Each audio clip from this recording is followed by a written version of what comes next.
Comment manger équilibré et sainement sans détériorer le goût de nos plats? Moins de matière grasse ou de sel veut aussi dire moins de saveur, alors comment se nourrir en continuant de se faire plaisir?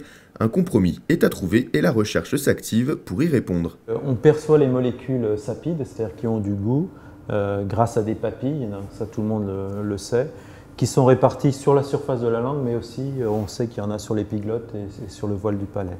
Et ces papilles donc, sont en fait de 4 types. On les distingue selon leur morphologie et leur localisation. Donc il s'agit des papilles caliciformes qui sont en forme de calice, qui forment un V à l'arrière de la langue.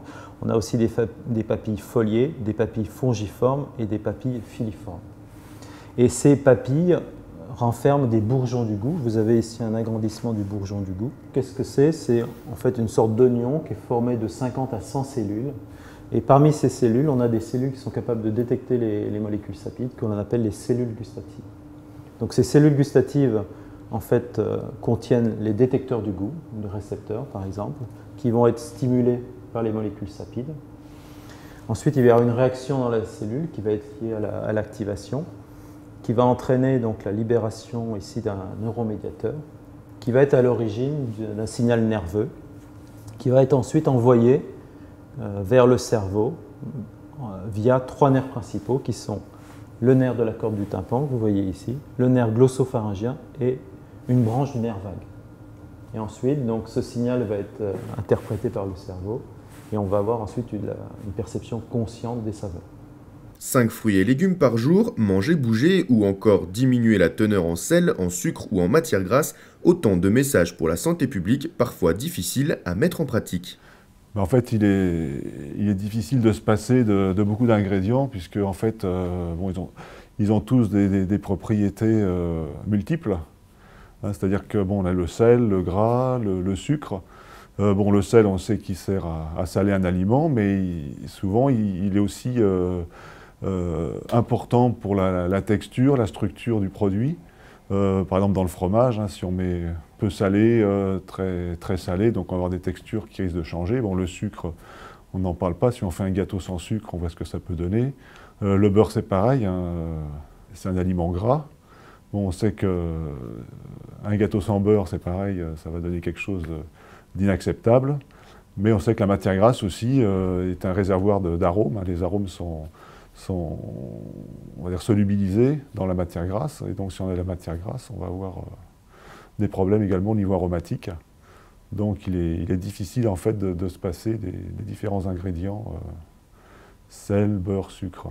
Comment faire pour rendre nos plats meilleurs pour notre santé tout en préservant le goût? Un projet européen de recherche est en action pour trouver la bonne solution et notre centre du goût dijonnais y participe. Alors il y a beaucoup de pistes qui sont étudiées. Hein. Il y a bon, la piste, on va dire, je dirais pas la plus simple, mais la plus communément étudiée, c'est la substitution du chlorure de sodium par des sels potassiques. Bon, ça marche dans certains cas, dans d'autres cas, c'est un composé qui va porter des mauvaises, on va dire des mauvais goûts, hein, de l'amertume en particulier, des goûts métalliques également.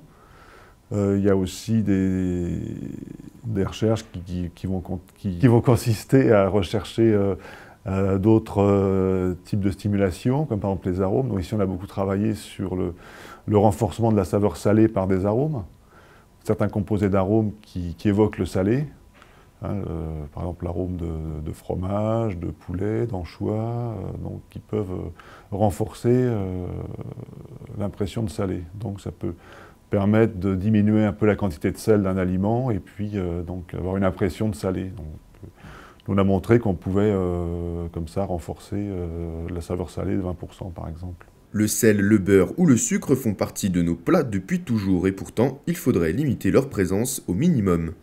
Il est nécessaire, effectivement, sur le plan cardiovasculaire, de diminuer le sel qui est source d'hypertension. Il est nécessaire de diminuer les graisses, et notamment les graisses polyinsaturées qui sont source de l'athérome, c'est-à-dire de ces dépôts graisseux qui obstruent les artères et provoquent l'infarctus. Donc je crois qu'il n'y a pas photo. Aujourd'hui, c'est devenu une nécessité vitale par rapport à une population qui, étant de plus en plus sédentaire, a une consommation par ailleurs alimentaire trop importante.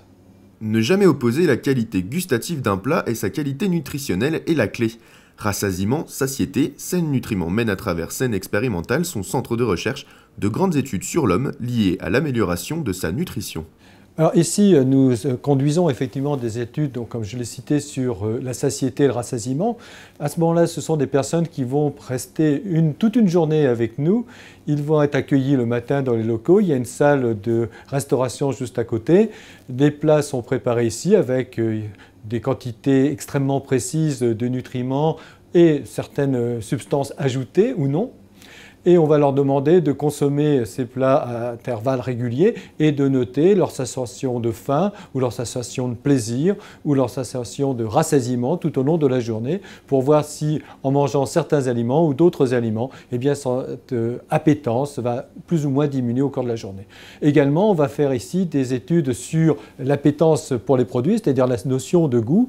Alors, il y a des centres qui font ça de manière très expérimentale dans des cellules isolées. C'est par exemple ce que font au centre du goût. Nous ici, on va le faire en situation pragmatique avec des gens qui vont travailler sur des plats cuisinés, qui vont même pouvoir discuter entre eux pour voir quelles sont les séductions qu'offre tel ou tel produit, tel ou tel plat composé.